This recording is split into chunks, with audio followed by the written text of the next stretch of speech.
So now let's see how we can work around with gradients inside of Canva.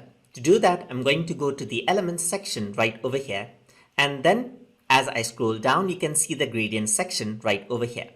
So once I click on See All, you'll get different shapes that are filled up with gradients.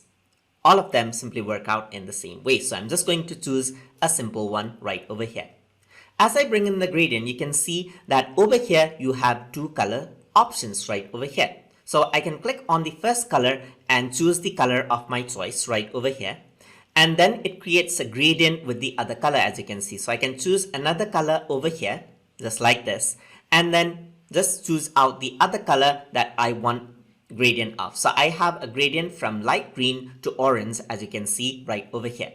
So this is how gradient actually works. So it works with all of the gradient option, as you can see right over here. So I'm just going to delete this out and bring in another option like this one, as you can see. So there are two color options. You can click over here and then choose out any other color you want gradient to gradient of, just like this, and then it'll generate a gradient accordingly.